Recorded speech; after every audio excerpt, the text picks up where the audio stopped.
You're thinking this is cool. And then you start to wonder, hey, I wonder if other players have, if they did it this exact same way that I did. It's beautiful. And I'm curious, not just of myself, on what my first playthrough could have been if it was different, if I had spoiled it completely on the Wikipedia, or if I hadn't spoiled it at all on the Wikipedia, if I had went in a different direction, if I hadn't had a buddy or a multiplayer to hot seat multiplayer with, if I'd been playing it completely solo, or if I'd already been making content when I first got into Subnautica. And I was playing Subnautica with that in mind. Hey, maybe I'm not just going to build a base here for my benefit or someone else's. Hey, maybe this would be interesting to show off. I might have done things completely differently. And if it sounds like I'm gushing about the game, yeah, I'm gushing about Subnautica. I love this game. It's got its flaws. It's got its blemishes, and I can point them out. I can magnify them. I can take them apart bit by bit and go into detail and talk about them. And when I'm done with all that, the rest of the game of what Subnautica stands, and it looks down upon me, and it's like, hey, are you done down there? Let me help you back up, brush me off. It's like, I don't know what you was trying to do, but you have a nice day. And it's like, oh, wow, well, gee, thanks. I don't know what I was doing either. It's that kind of game. At least it is for me. I know it is for a whole bunch of people. And for many people, maybe not quite as much. For a certain amount of people, I didn't even begin to touch the surface. Some people got accolades for this game that far exceed what I have to say. And one thing that I seem to notice is no matter what you seem to think about this game, there seems to be a genuine consensus that, people's feelings are sincere. They're genuine. If you really do not like this game, you got a pretty honest reason why. And maybe it's an internalized fear. Maybe you have thalassophobia. Maybe that's part of why you like the game. It's like therapy for you, or maybe it terrifies you to the point, past the point of it being exciting and enjoyable. And it's like, no, it goes beyond. It's like a peak. You get scared a little bit, you get excited. You get scared a little bit more, and you add fun into the mix, and then it's thrilling. But if you put too much fear into it, you reach this peak and you drop off. It's like a valley. It's okay, you've put too much fear into it. I can't enjoy it anymore. Subnautica, for a lot of people, balances that well. And you don't even have to complete the game.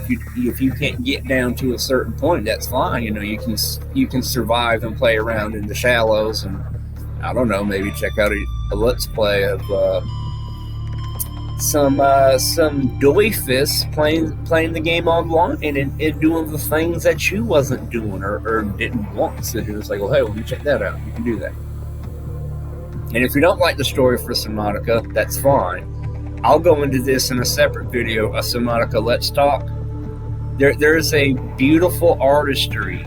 No matter what type of person you are, when you're playing Subnautica, you could be a selfish bastard. You could be a in-it-for-yourself bitch. You're not cruel and evil. You just don't give a damn about no one that isn't number one. Me, numero uno. You're not trying to, cause other people pain and harm and injury, but if yanking somebody down off the ladder helps you to get up, then you'll go ahead and do it, There's a certain, you could be the type of person that's like, I'm gonna jump off the ladder and help pull people onto the ladder. You can be a completely selfless and kind type of person, generous and giving, altruistic. You can be anywhere in between. You can be indifferent, just neutral. It's like, hey, I'm in this environment, I don't really know or care about what's going on. I just want to not die. And 50 shades of red, blue, and yellow, all the different colors of the rainbow in between. And no matter what type of person you are, for whatever reasons you're playing, unless you are insane or have some type of dementia, the basic human instincts of, self-preservation survive. Those are going to, because of the way that the story and the gameplay are already intertwined, it creates a driven narrative to where any player, no matter who you are, no matter what kind of person you are, no matter why you play, no matter what reasons you play for, you're going to be very carefully funneled and bottlenecked and gingerly percolated into a single point where all the reasons for anyone to play this game all converge and meet together, and the goals all intertwine, and they wrap up beautifully. The gameplay's points and the story's points and the variable, the X variable that is the player's points, they all come together in an equation that is solvable and repeatable, and it's demonstratable. It's mathematically proven scientific artwork. It's like a renaissance of indie game development. It's like, hey, you accidentally did something perfect, or maybe it wasn't an accident. Maybe it was a wonderful planned catastrophic mistake of wonderful proportions. Who knows?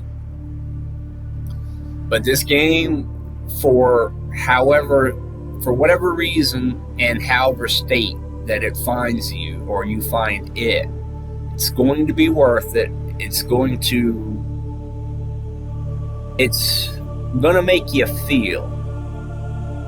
And not everyone's going to get this reference because not everyone's heard, well, I don't know. Not everyone knows about Mickey Mouse or Ronald McDonald, as weird as that is. Not everyone knows who Mario is. But it's kind of like the first time you ever listened to Daft Punk. Whether you first heard their music when they were dropping their very first album, or if you were listening to them before they even formed together, music sounds better with you. That first time you hear Daft Punk, it's like you're not just listening and hearing and enjoying music. You're feeling it and understanding it. And you may have heard music before that made you feel a certain kind of way, but Daft Punk, that type of narrative music, a song, a story, an arc, a character arc being explained in musical tone and musical form. It's not just sounds, it's not just music, it's elevated a bit more than that. The whole is greater than the sum of the parts. And Subnautica is one of those games that does that. It's like it's the Daft Punk equivalent of video games. I can't really say that I've been so excited and filled with delight, glee, and exuberant jubilation to not just play a video game, but just to get excited and silly happy just to talk about the video game. I haven't been this excited over a game since my childhood, since the Nintendo it wasn't the first game system I played, but it was the first one I owned. Oh boy, Nintendo's on the weekends, and I can play games, I can have free time, my own game. Not since my childhood, when you could save up your allowance and get a new game. Have I been so? It's like, oh man, I'm hardcore. I'm simping for Subnautica. Well, I can't really say simping, because this game is not mediocre. I mean, you got to take the M out of that equation. I'm a sucker for this game, but I'm not calling this game mediocre. Call me whatever you will, but I got wonderful things to say about this game. Y'all gotta be looking out in the future. We got some lovely stuff for this. Oh boy, take care and be safe. Have a wonderful day.